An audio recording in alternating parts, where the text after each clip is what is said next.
이제 하나님 말씀 봉독하겠습니다. 누가복음 7장 11절에서 17절까지의 말씀입니다. 제일 좋은 것은 여러분이 직접 성경책을 찾아서 보시는 것이고, 그렇지 않은 분은 화면을 보셔도 됩니다. 자, 제가 봉독합니다. 그 후에 예수께서 나인이라는 성으로 가실새 제자와 많은 무리가 동행하더니 성문에 가까이 이르실 때에 사람들이 한 죽은 자를 메고 나오니 이는 한 어머니의 독자요 그의 어머니는 과부라.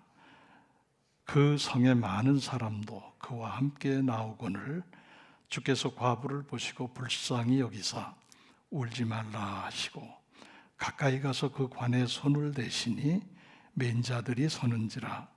예수께서 이르시되 청년아 내가 네게 말하노니 일어나라 하시매 죽었던 자가 일어나 앉고 말도 하거늘 예수께서 그를 어머니에게 주시니 모든 사람이 두려워하며 하나님께 영광을 돌려 이르되 큰 선지자가 우리 가운데 일어나셨다 하고 또 하나님께서 자기 백성을 돌보셨다 하더라.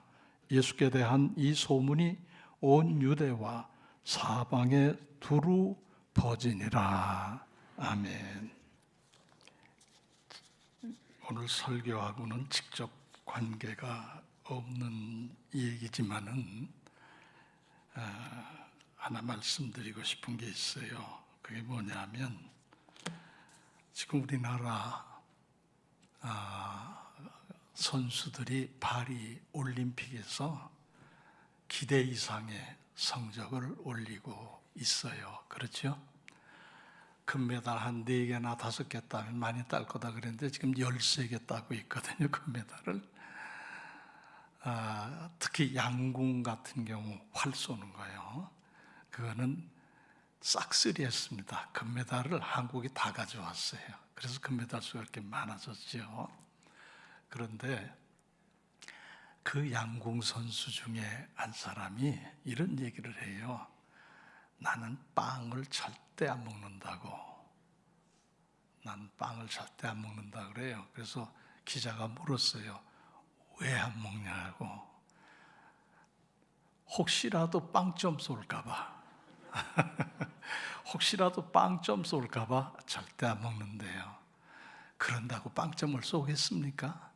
또 안 먹는다고 뭐 10점을 쏘겠습니까? 상관없는 얘기예요. 그러나 그 선수는 그게 자기 신념처럼 된 거예요. 그거 몰라서 그러겠습니까? 빵 먹는다고 빵점 쏠나? 안 그렇다는 거 다 알지요. 알면서도 어쨌든 자기 생각으로 그런 얘기를 하고 있어요. 여러분 성경을 읽을 때에도 그건 몰라서 우리가 그럽니까? 알지만 그래도 믿잖아요. 그죠? 그래도 믿어요. 기적을 우리가 지금 볼 수가 없어요. 기적. 그러나 기적이 없다고 그럴 수는 없어요. 기적이 있음을 우리는 믿습니다. 기적으로 예를 들어서 100명이 기도했는데 한 명이 기적적으로 치유받고 나았다. 그러면 99명이 안 믿었으니까 이건 없는 거야. 다수결에 의해서 없는 거야.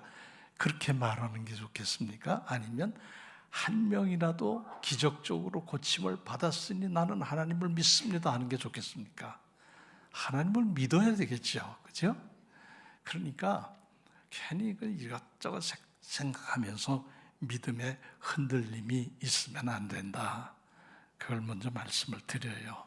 오늘 우리가 읽은 말씀이 그런 기적의 얘기입니다. 예수님 당시에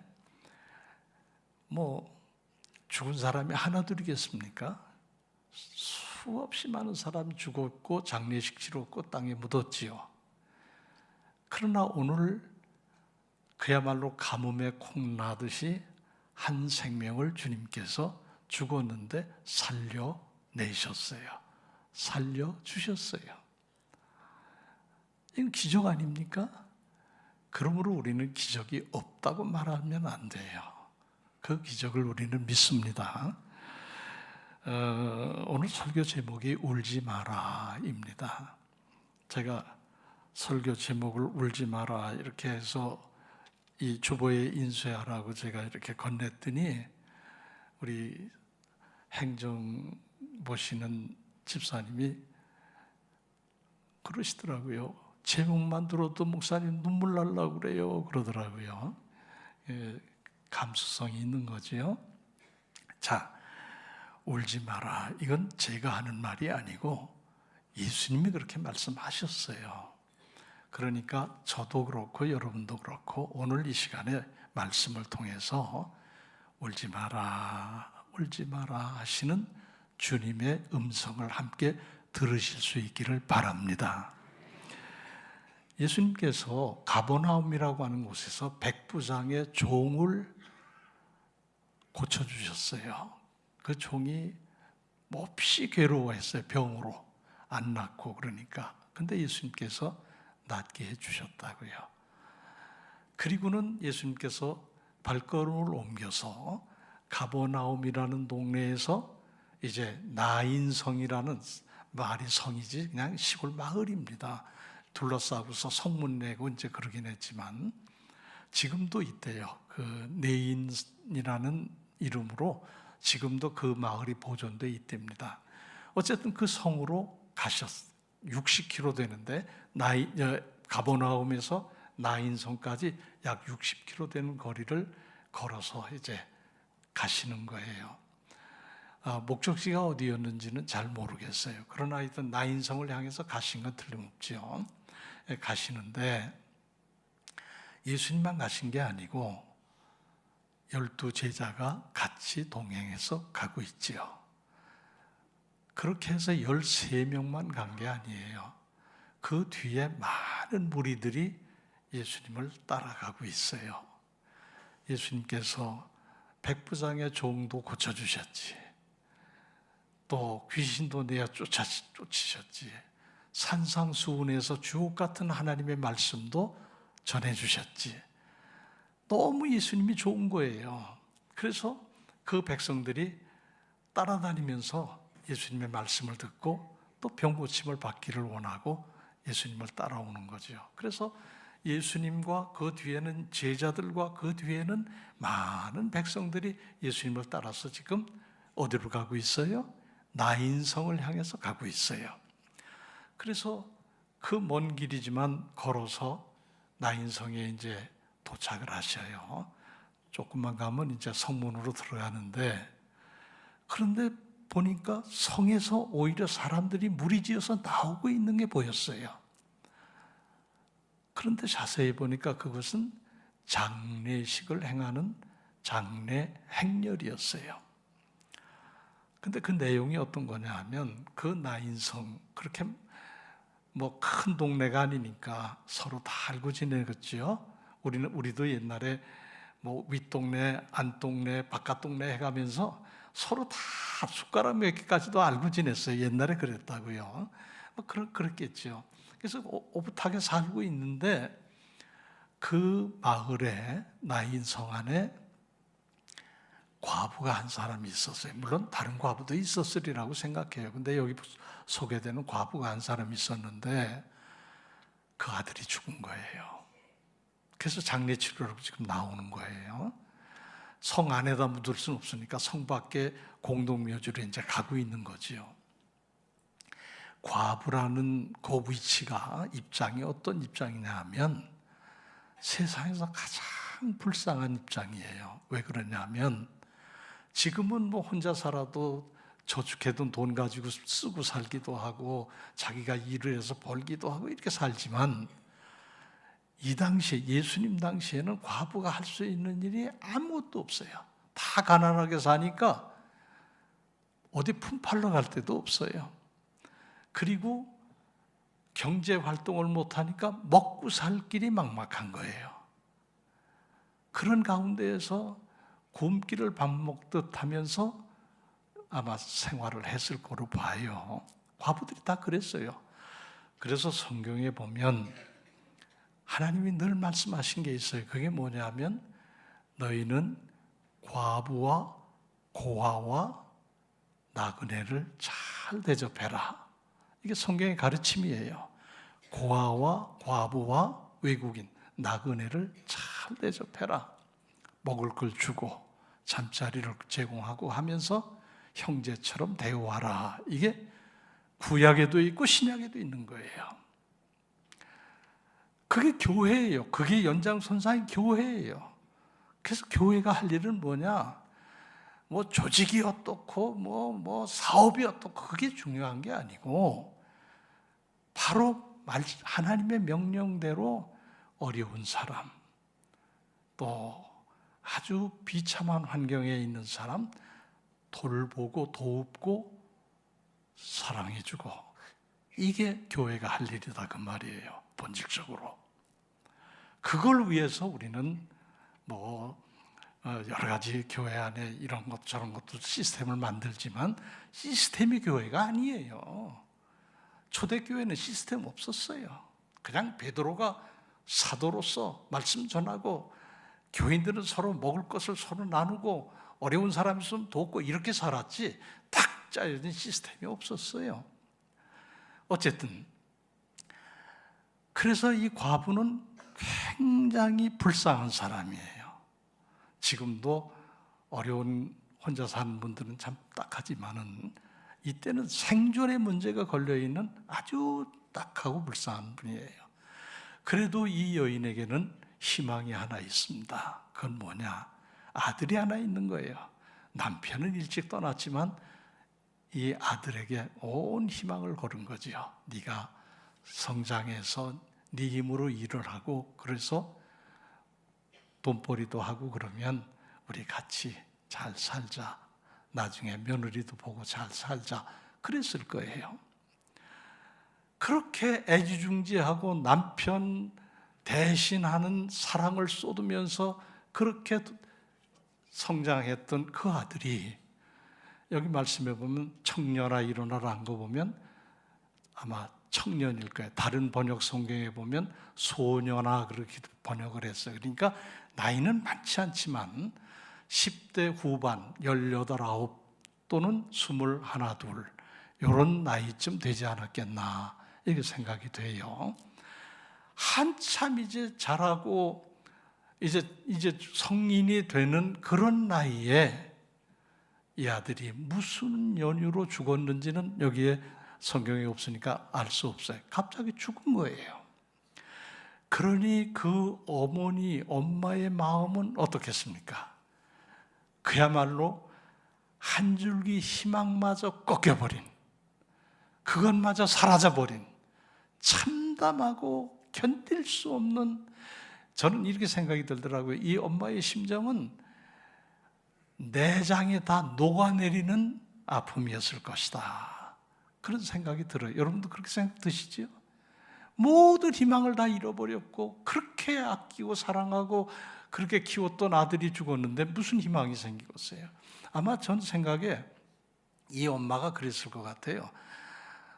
장례식은 치러야 되니까 내가 지금 따라가서 장례식은 하지만 너 장례식 한 다음에 나도 따라가겠다.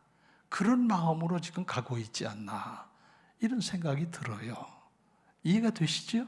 살 희망이 없는 거예요. 그래서 이제 사실 너무 슬프면 울지도 못해요. 울음 나오는 건 그래도 좀 덜 슬픈 거예요. 아마 눈물도 못 흘리고 이러고 따라갔을 것 같아요. 그걸 예수님이 보신 겁니다. 보시고 아무도 그 사정에 대해서 얘기해 준 사람이 없어요.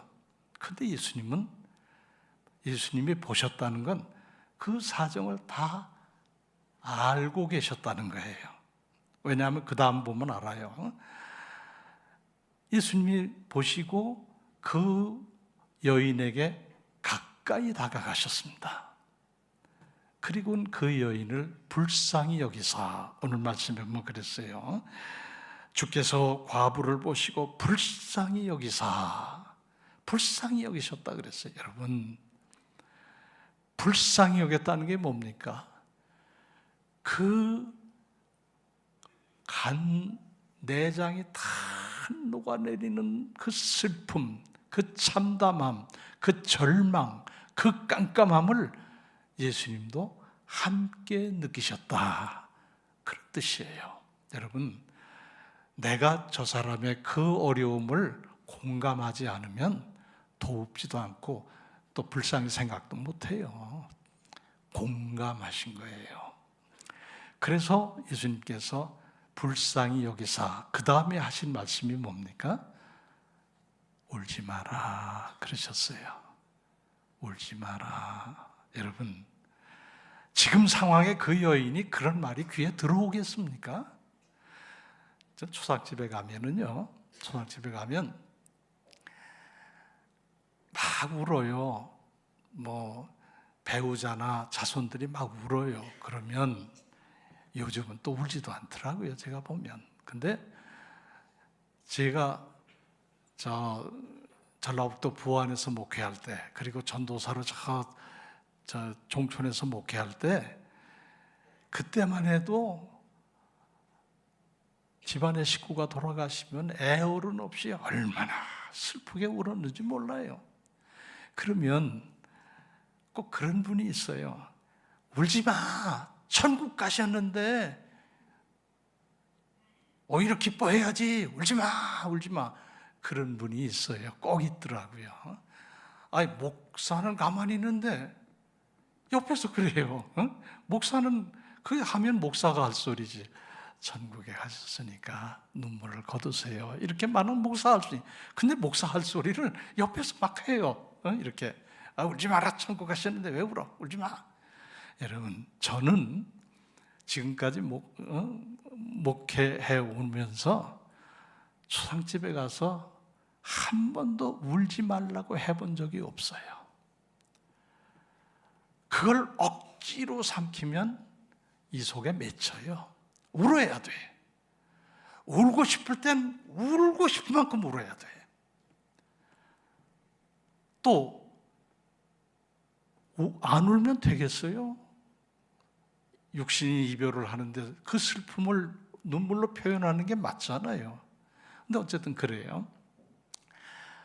그런데 여기 예수님이 울지 마라 그러신 게 지금 이 슬픔이 극에 달한 이 여인의 귀에 들어오겠느냐 그 말이에요.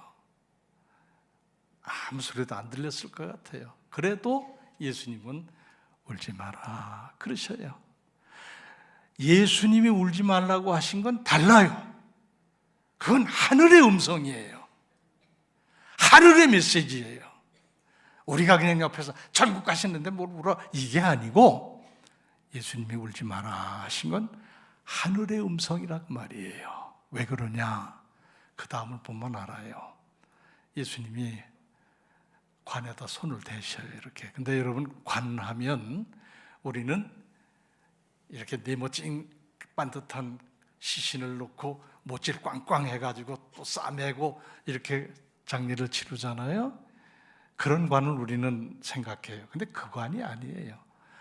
이게 지금 여기서 메고 갔다 그랬어요. 관을 메고 갔다. 그거는 널빤지 하나에다가 시신을 눕혀놓고 메고 가는 겁니다.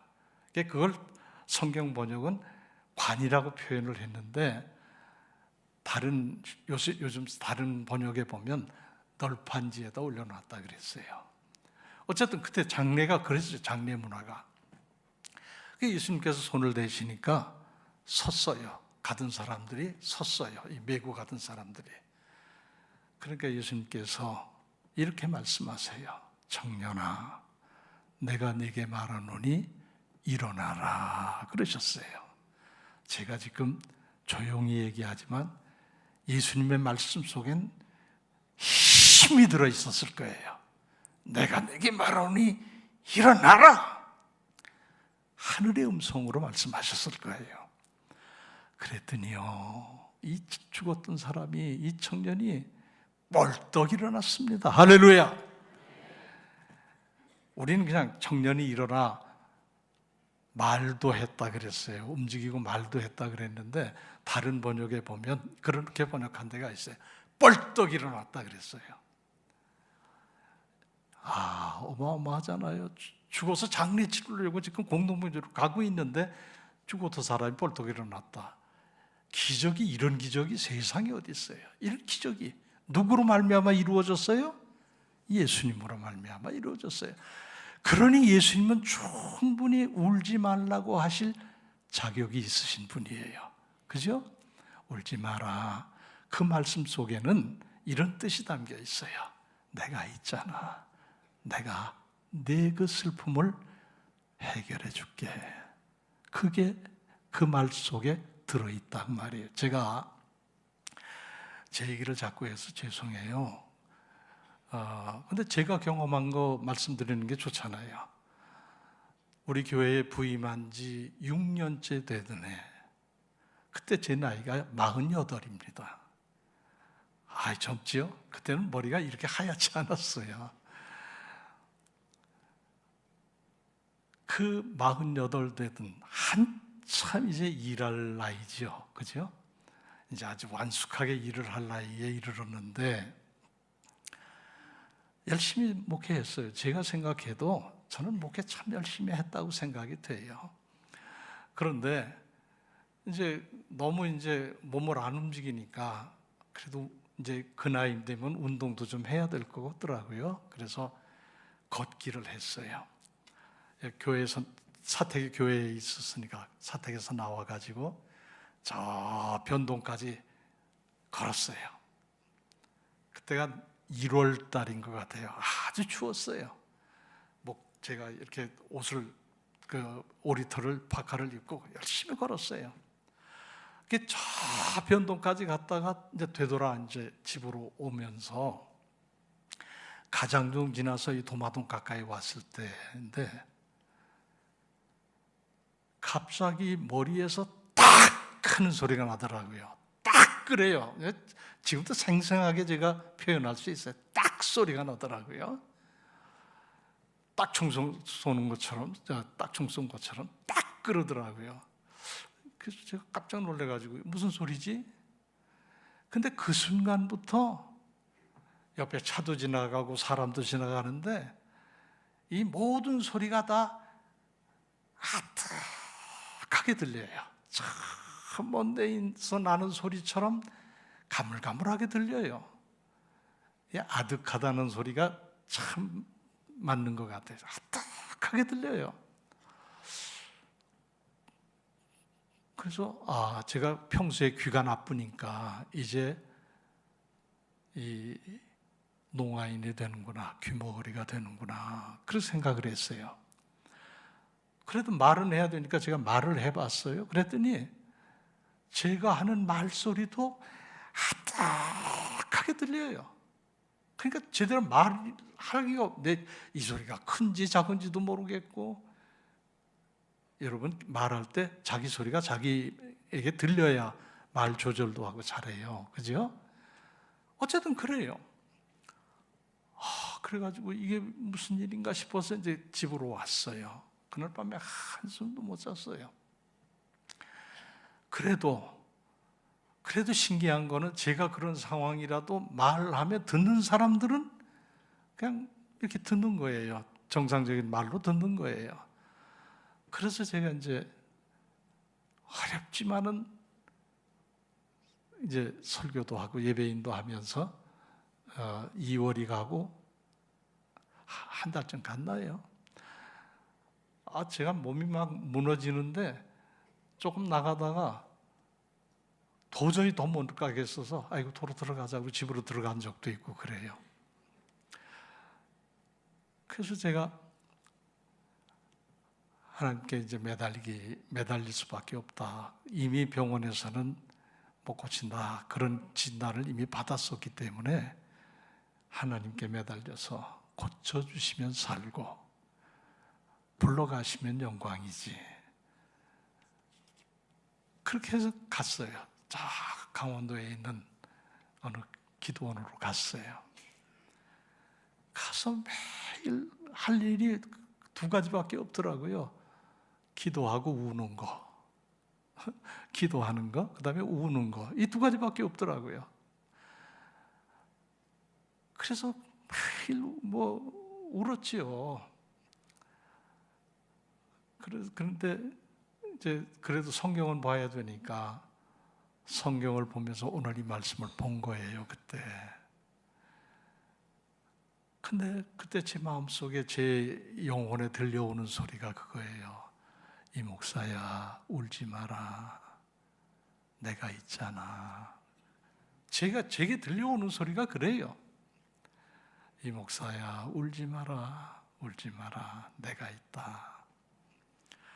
제가 그 말씀만 붙들고 기도했어요. 주님이 계신데, 주님이 계신데. 울지 마라 하는 그 뒤에는 내가 있다. 걱정 마라. 내가 도와준다. 내가 붙들어준다. 이게 있는 거예요. 이 여인이 아들이 살아난 것처럼. 그래서 제가 그렇게 주님의 그런 자비로우신 음성을 듣고 2달을 머물러 있었어요. 그리고는 옮겨서 저쪽 경기도에 있는 어느 기도원으로 옮겨가지고 3달째를 거기서 있었어요.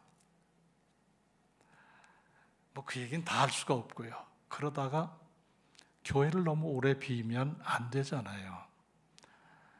그래서 제가 돌아가야 되겠다. 근데 아주 깨끗이 싹 난 건 아닌데 그래도 조금은 좀 진전이 좀 나아지는 것 같더라고요. 제 느낌이. 어쨌든 가자. 그래서 제가 교회로 왔어요. 저희 옛날 구성전 그 교회로 왔지요. 왔는데 그때 저보고 그러신 분도 계세요. 얼굴이 반쪽이고 혁대가 안 맞아요. 바지가 헐렁해가지고 그렇게 있었어요. 그래서 와가지고 제가 기도하면서 그랬어요. 어쨌든 가을 신방을 하자. 그때가 8월 하순쯤이니까 이제 9월부터 가을 신방을 하자. 그 몸을 가지고 가을 신방을 했어요. 그때 69역 아닙니까? 이제 서부 지역, 동부 지역 나눠가지고 열심히 가을 신방 했어요.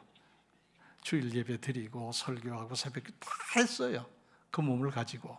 여러분은 하나도 모르셨지요. 그렇게 해서 제가 그러면서 하나님 앞에 그렇게 기도했어요. 제가 교회에 패기실 수 없다.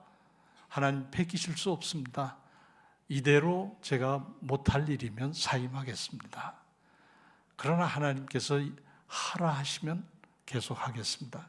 그래 가면서 제가 목회를 해오면서 24년을 마쳤어요. 그리고 은퇴한 지 12년 만에 여러분 앞에 다시 이렇게 서 있잖아요. 안 죽어요. 괜찮아요. 예수님께서 울지 말라고 하신 데에는 다 그만한 이유가 있다 그 말이에요.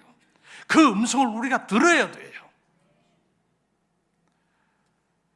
쓸데없는 소리 자꾸 들으려고 하지 마시고 주님의 음성을 들으세요. 주님의 음성을 들어야 돼요. 그래서 예수님께서 그 청년을 살려주셔서 여기 성경 우리 아까 보신 대로 그 어머니에게 돌려주셨어요. 아들 살았다. 이제 눈물 거두어라. 앞으로 기쁘게 살아라. 그리고 아들을 어머니에게 주셨다. 성경에 그랬잖아요. 전 이 말씀을 보면서 이런 생각을 가져요. 우리가 no라고 하면 안 된다. no가 뭡니까? 영어로 no, no, 안 돼, 안 되는 거야, 싫어. 이게 no 아닙니까? 그죠? 우린 그거 하면 안 돼요. 예수님은 안 된다, no. 그래도 예수님은 된다 그러셔요. no, no를 글자를 싹 바꿔보세요. 그럼 뭡니까? 그럼 뭐예요? on이잖아요. on이 뭔지 아세요? 여러분 많이 쓰잖아요. 전자제품들 킬 때는 on을 켜요. 끌 때는 off예요. 그죠? off는 no와 같은 거예요. 꺼지면 깜깜해. 아무것도 안 보여요. 근데 딱 켜면 환해요. 다 보여요. 어둠에서 빛으로, 절망에서 희망으로 예수님은 항상 온을 누르시는 분이에요. 온을 누르시는 분이에요. 노 하면 안 돼요. 온 해야 돼요. 온을 누르시는 분이에요. 늘 온을 누르시는 주님을 만나시기를 바랍니다. 그게 믿음이요. 제가 좋아하는 복음성가 중에 이런 복음성가 있어요. 울고 있는 형제여. 오늘 한번 부르려고 했는데 시간도 그렇고 그래서 다음에 한번 부르겠습니다. 울고 있는 형제여, 왜 찬송을 잊었는가? 울고 있는 형제여, 왜 기도를 잃었는가? 어둠 속의 기도는 하늘 보좌를 흔든다오. 그 가사에 그게 있어요. 어둠 속의 기도는 뭘 한다고요? 하늘 보좌를 흔든다오. 기도하시는 거예요. 우리가 어둠 속에 갇혀 있을 때라도 기도하면 하나님께서 온 하고 밝게 환하게 불을 켜 주십니다. 언제나 온을 눌러주시는 주님을 만나시기 바랍니다. 왜 예수님이 생명의 빛이십니까? 온을 누르시니까요. 빛은 언제나 온을 눌러야 형광등이 들어오고 전구가 들어와서 환하게 비치는 거예요. 사망에서 생명으로, 절망에서 희망으로, 질병에서 고침으로 언제나 예수님은 온을 누르셔서 바꿔주세요. 그 바꿔주시는 체험을 우리가 할 수 있어야 돼요. 그게 믿음이에요. 이런 주님을 만나시기 바랍니다. 제가 어느 책에서 읽은 글에 이런 글이 있더라고요. 그분이 선천성 백내장을 어려서부터 알았대요. 선천성 백내장, 후천적으로 오는 게 아니라 선천적으로. 그래가지고 눈이 자꾸 흐릿하고 해서 병원에 가서 4번을 수술을 받았는데도 소용없이 눈이 시력을 잃었어요. 그런데 어느 날 갑자기 아버지가 교통사고로 돌아가셨어요. 그리고 하나 있는 언니가 있었는데 그 언니는 정신지체자예요. 누군가 옆에서 돌봐주지 않으면 혼자 살 수가 없어요. 어머니는 언니한테 매달려 있고 자기는 눈도 안 보이고 공부는 해야 되겠는데 그래서 돈도 없고 그래서 그가 이를 악물고 그 난관을 헤쳐가며 공부를 해가지고 음악의 천부적인 재능이 있었다고 그래요. 그래서 음대에 합격을 해가지고 음악가가 됐어요. 아마 누구라고 하면 여러분도 아실 거예요. 그런 분이 간증을 하는데 제가 그 간증에 감동을 받았어요. 그렇게 앞이 캄캄하고 인생이 절망적일 때 그는 하나님 앞에 늘 이렇게 기도했답니다. 주님 도와주십시오. 주님 도와주십시오. 주님이 안 도와주시면 저는 죽습니다. 주님이 안 도와주시면 저는 살 수가 없어요. 주님 도와주세요. 주님 도와주세요. 하루에도 수십 번, 수백 번 그렇게 했대요. 그러면서 그 캄캄한 절망의 그 숲을 헤쳐 나왔다는 거예요. 그 나중에 이런 얘기를 하더라고요. 저에게 눈은 안 보이지만 귀는 예민하게 들을 수 있습니다. 백내장해로 해서 눈은 안 보이지만 귀는 예민하게 들을 수 있습니다.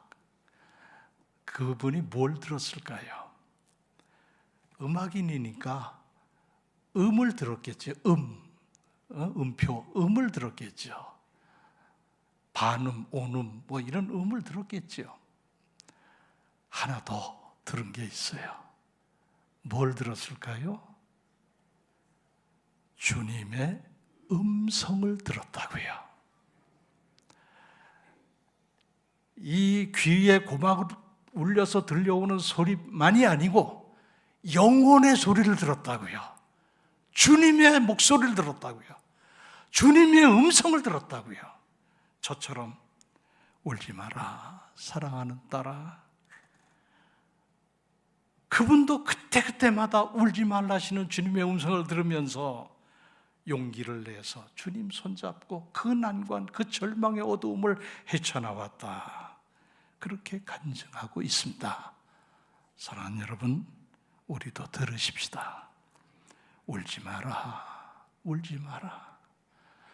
여러분이 어떤 처지에 있든지 앞이 캄캄하거든 이 음성을 들으세요. 울지 마라.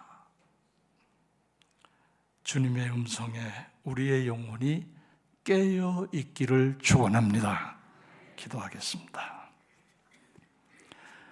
아버지 하나님, 감사합니다. 하나밖에 없는 아들이 죽어서 살 소망이 완전히 끊어진 한 여인을 주님 찾아오셔서 울지 마라 말씀하시면서 그의 죽었던 아들을 살려주심으로 인해서 절망에서 희망으로, 어두움에서 밝음으로 그의 인생이 바뀌어지게 하셨음을 감사합니다. 저희도 늘 이 음성을 들으며 살아가게 하여 주옵소서. 예수님의 이름으로 기도합니다. 아멘.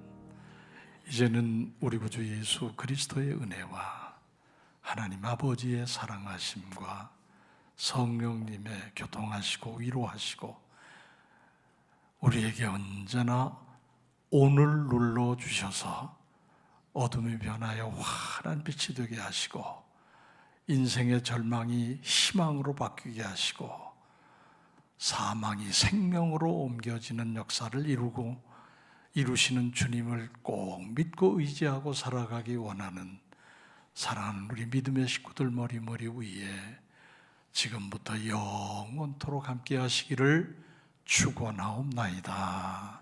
아멘.